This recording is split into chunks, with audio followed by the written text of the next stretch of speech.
copains pêcheurs, bonjour à toutes, bonjour à tous. On se retrouve pour une nouvelle vidéo et aujourd'hui je vais vous parler un peu de leurre dans les baïnes. En effet, c'est ma première session de l'année avec du poisson. Il n'y en a pas beaucoup, il n'y en a que 2. Je suis quand même content parce que c'est très difficile en ce moment avec les conditions qu'on connaît là sur la côte. Beaucoup de houle, beaucoup de vent, une eau souvent brouillée. Il y a eu aussi les gros coefficients qui n'ont rien arrangé. Donc là, ça fait vraiment plaisir de retrouver des conditions normales pour enfin pouvoir commencer à pêcher dans les baïnes et être récompensé par ces 2 poissons. C'est pas grand chose, mais franchement, ça fait du bien. Cette session étant très courte, je vais en profiter aussi pour vous présenter le matériel que je vais utiliser pour pêcher au leurre dans les baïnes cette année. Il y aura en effet un peu de changement avec une nouvelle canne. Je vais vous présenter tout ça, mais je pense que je vais être obligé de me mettre à l'abri du vent parce que sinon la présentation va être très délicate. Allez, on se retrouve tout de suite. Voilà, j'ai trouvé un petit endroit un petit peu abrité du vent pour vous présenter donc le matériel. Je suis d'ailleurs au sommet des pins, vous voyez derrière moi. Là où sont les cannes, c'est le sommet des pins qui ont été engloutis par le sable tout doucement avec les grosses tempêtes de l'hiver. Vous voyez derrière là-bas, tout ça c'est gris, tout ça c'est mort, là aussi. Et puis la dune a beaucoup avancé, là on est au sommet des pins. Voilà, donc tout doucement, ça avance, ça fait une très grosse cassure pour descendre sur la mer. Voilà. Alors, je commence donc par l'ensemble que vous connaissez déjà, ceux qui me suivent sur la chaîne. Donc, la Dragonbait, ma fidèle Dragonbait qui a maintenant, je ne sais plus combien d'années, mais ça commence à faire un petit paquet. Dragonbait 6 basses, 100 H, une Smith donc, bien sûr, équipé donc du moulinet Savage Gir SGS 6 en taille 4000. Alors ce moulinet il a déjà fait une saison et déjà c'est un moulinet qui grogne un petit peu. C'est pourtant la version SGS. Le dernier S signifie que normalement l'étanchéité est renforcée pour une utilisation en mer. Mais franchement, c'est un moulinet qui demande beaucoup d'entretien, toujours une goutte d'huile, toujours bien le nettoyer. Est-ce qu'il va faire la 2e saison? Je ne sais pas. En tout cas, ce sont des moulinets qui ont été bradés vers la fin. Moi, je l'ai eu à moins 50 pratiquement. Je crois que maintenant, d'après mes infos, ces moulinets sont même, la production est arrêtée.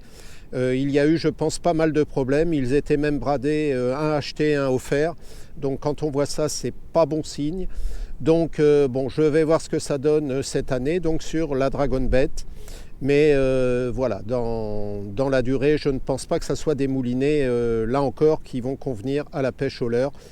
Une pêche qui est très exigeante et qui demande vraiment du matériel costaud ou alors on accepte de changer régulièrement.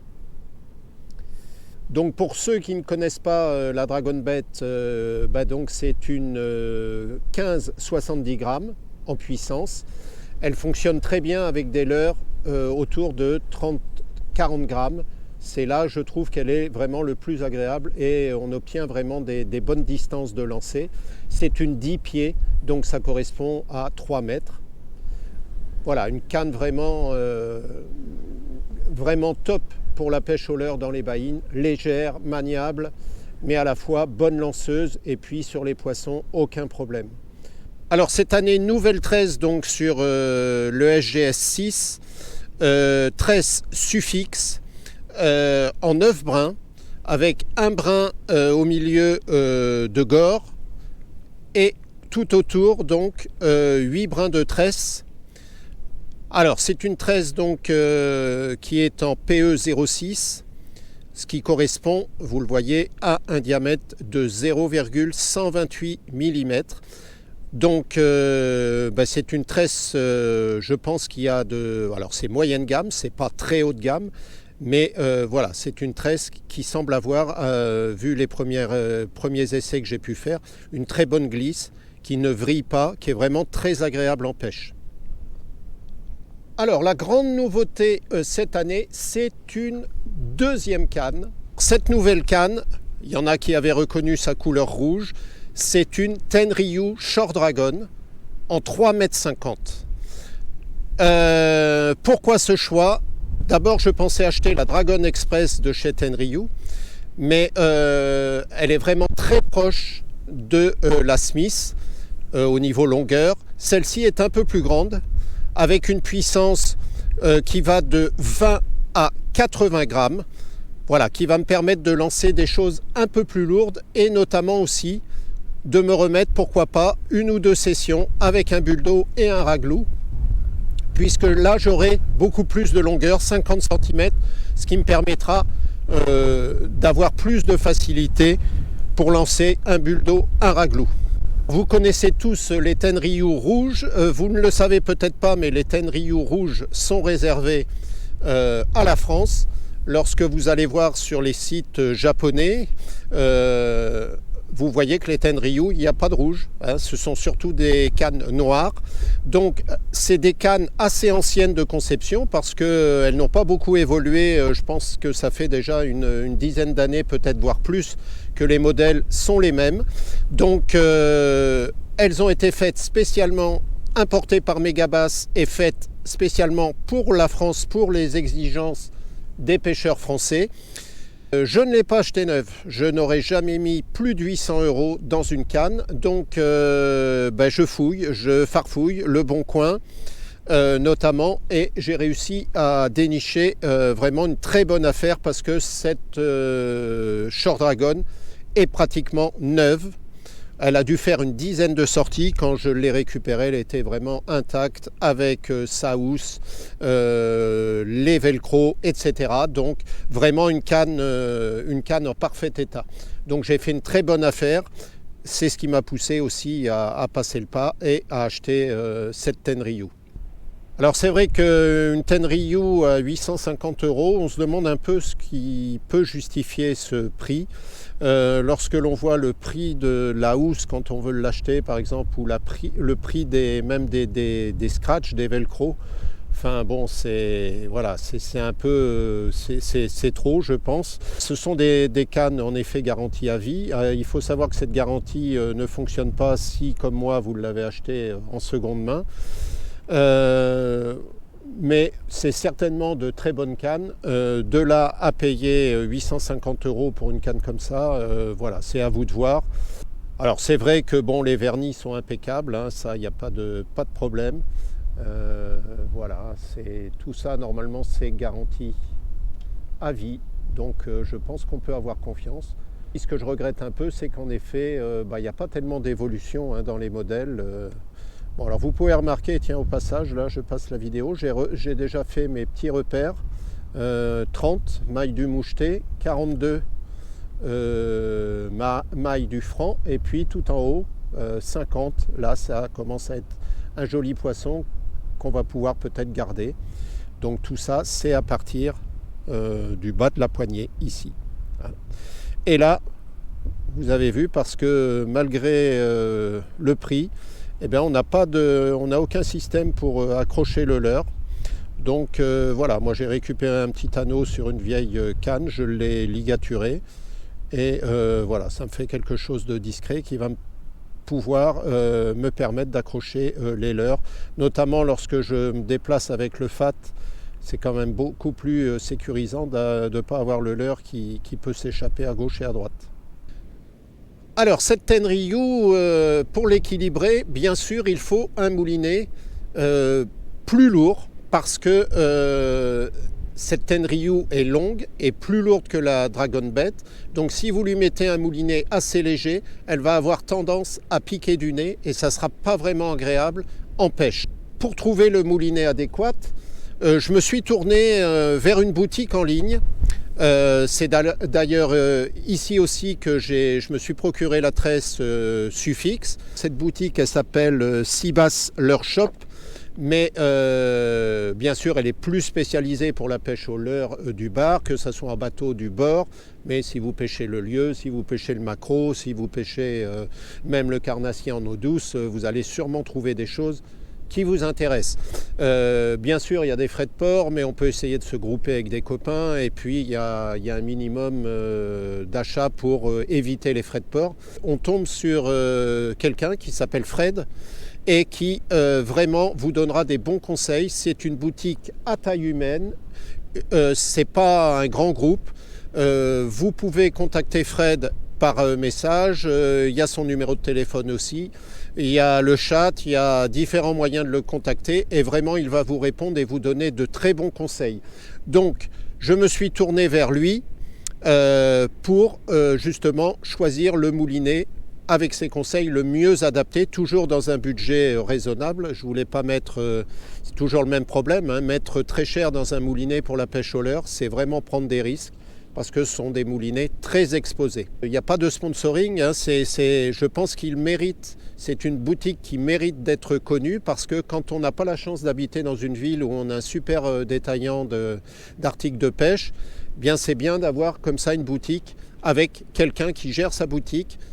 Les prix sont tout à fait raisonnables. Voilà. En plus, si vous allez voir la chaîne La Baraque à Bar, que vous connaissez certainement, eh bien, je ne vais pas vous le donner, mais il y a un petit code. Vous irez voir, ça permettra de faire des vues à La Baraque à Bar qui le mérite. Vous aurez un petit code de réduction pour tout ce qui est petit matériel, les leurres, les tresses. Bien sûr, ça ne marche pas pour le gros matériel, canne et moulinet. Donc, avec les conseils de Seabass Leurre Shop, je me suis tourné vers la marque Okuma. Pour moi, c'est une première. Je n'ai jamais eu de moulinet Okuma. Donc ça, c'est l'Okuma Azores 5500. C'est un moulinet à 7 roulements. Un moulinet vraiment costaud, lourd. Alors, c'est lourd, c'est sûr. J'ai fait 2 heures de pêche. C'est vrai qu'on le sent dans les bras. Alors bon, il faut savoir que je n'utiliserai pas toujours cette canne, hein. Je vais aussi continuer avec ma Dragon Bet dans des conditions bien particulières. Là, la mer était forte. Voilà, on apprécie d'avoir une canne de 3,50 m et franchement, ça lance super bien. On peut envoyer du lourd, ça c'est sûr. Alors au niveau contenance, bien sûr, ça contient beaucoup de tresse, donc il faut faire un très gros backing. Parce que, vous voyez, de la tresse en PE3, il en contient 300 mètres, 450 mètres de PE2. Et moi, je pêche plutôt avec des PE 0,6 ou maximum 1. Donc, bien sûr, il a fallu que je mette énormément de backing. Bon, mais ça, c'est pas le plus grave. Alors pour le reste de mon équipement, on retrouve mon sac derrière étanche HPA et puis j'ai toujours ma petite pochette. Alors vous remarquerez, parce qu'il y en a qui remarquent pas mal de détails quand même, que c'est une nouvelle pochette. C'est exactement la même que l'autre. C'est une Volkensoul. Là aussi un petit bricolage pour pouvoir l'attacher au sac à dos. Et puis toujours le petit ici repose-canne qui me permet, même en ayant de l'eau à la taille, de mettre mon moulinet, ma canne à l'abri. Voilà, donc ça, je continue. Je trouve que pour moi, c'est le bon système. Malheureusement, cette petite sacoche, on a beaucoup de mal maintenant à la trouver. Celle-ci, je l'avais mis de côté, mais j'aimerais bien m'en trouver une autre parce qu'on ne sait jamais, les fermetures peuvent très vite s'abîmer. Et puis franchement, voilà, là j'ai tout à portée de main. Un petit tube que je me suis fabriqué pour mettre les leurres que j'ai utilisés et qui sont à rincer. Ici j'ai les ciseaux et la pince. Voilà, et de l'autre côté donc le porte-canne. Et puis à l'intérieur, j'ai la boîte de leurre avec 2 compartiments dessus, dessous.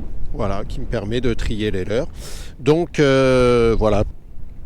Et bien sûr, dans toutes les petites poches, j'ai les petits accessoires, les agrafes, le fluoro de rechange, voilà, tout ce qui peut manquer lorsqu'on pêche au leurre dans les baïnes. Ouais, premier fiche de l'année au leurre dans les baïnes.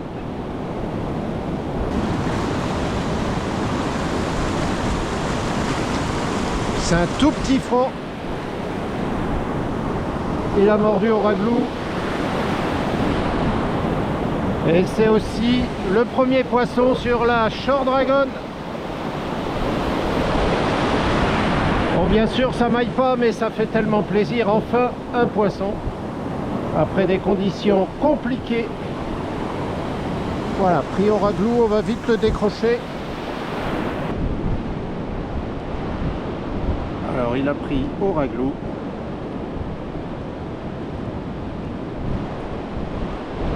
Sur le teaser, il est bien pris, hein. Voilà, poisson qui doit faire ouais, il dépasse tout juste les 30. T'inquiète, tu vas retourner à l'eau.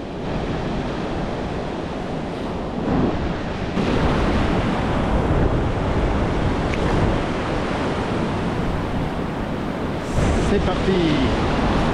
Voilà, très beau lever de soleil. Magnifique.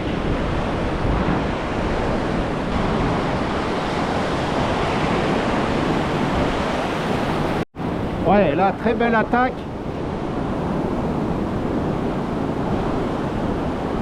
Ah, c'est plus gros que le premier, c'est sûr.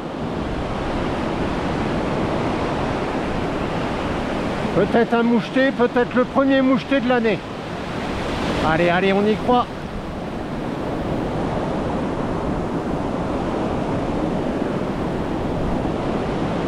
Ah, ça m'a pas l'air d'être un moucheté.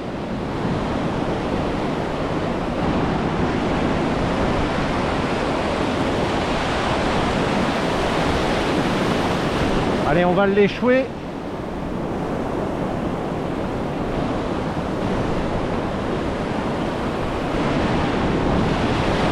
Il a fait une super attaque en tout cas.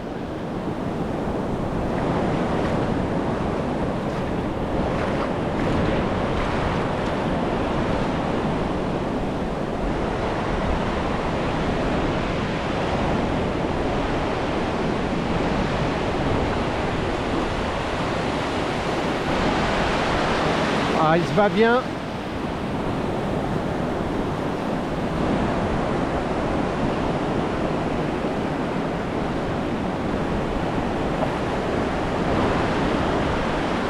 Allez, faut savoir être patient.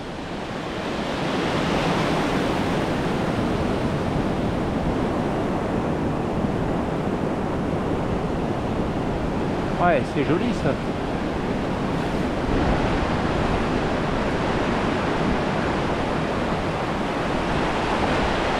C'est pas un moucheté, c'est un franc. Ça c'est sûr. Allez, on profite de la vague.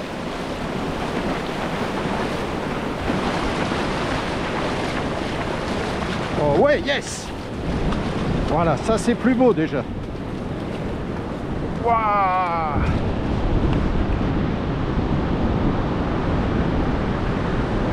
Alors lui, il a pris le gig.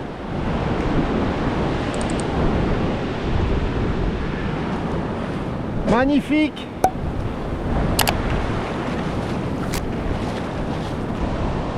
Alors il a pris sur l'assist. Mais malheureusement il s'est mis le triple. Ah, c'est pas trop méchant.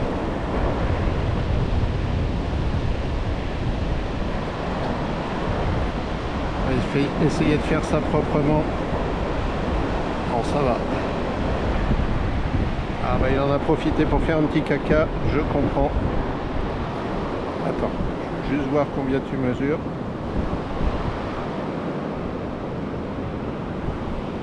Voilà, ben je pense... Ouais, c'est juste maillé. Juste maillé. Il y a le repère jaune. Ouais, juste maillé. Je dirais 42, 43 par là.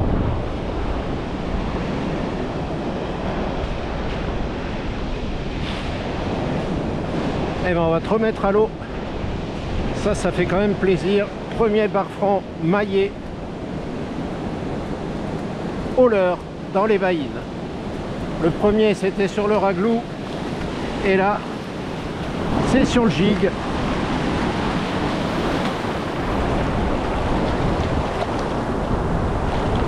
Allez,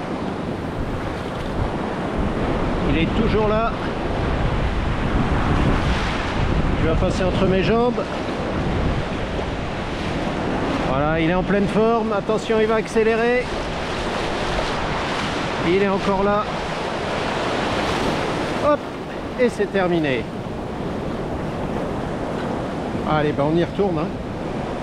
On y retourne, bien sûr.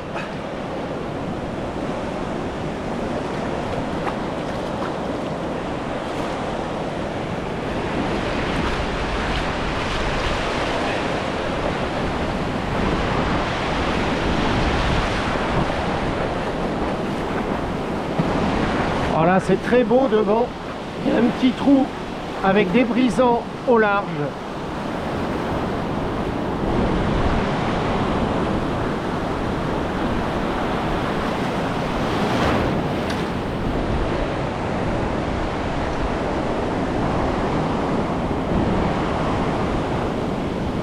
Allez, jamais 203.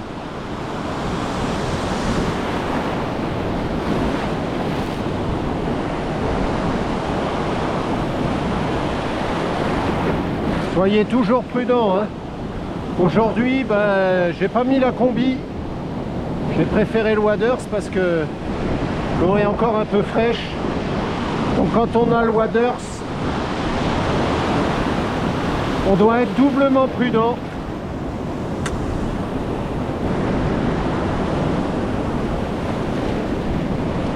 Ah,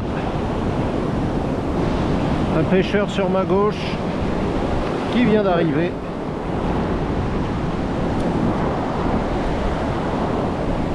Bon allez, on va essayer de gagner quelques mètres. Je vais enlever le teaser raglou. On va mettre directement le gig. Parce que tout à l'heure, le bar lamaillé il a pris directement après le lancer. Donc je pense qu'ils sont assez loin. Donc je fais le choix d'enlever le raglou et le teaser. Ça va me permettre de gagner en distance.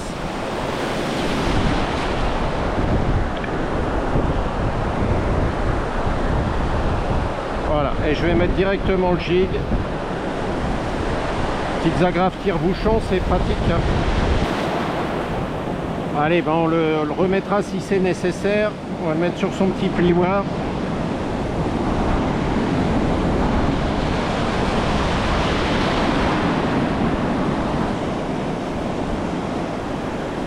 Voilà, on a tout sous la main. Là, bien sûr, je vais aller beaucoup plus loin. Enfin, c'est pas 100 mètres de plus, mais je vais gagner pas mal. Ouais, les conditions sont en train de forcir un peu. Il l'avait annoncé, là on avait une houle d'un peu plus d'1 mètre, mais ça va se dégrader dans la semaine. Très difficile cette année d'avoir des conditions stables. On va aller vers 2 mètres de houle, donc là ça sera difficile. C'est pour ça que j'étais bien décidé à sortir. Je viens de voir passer au large le catamaran filayeur. Bah, il n'est pas en avance. Je pense qu'il va poser les filets pour faire la descendante.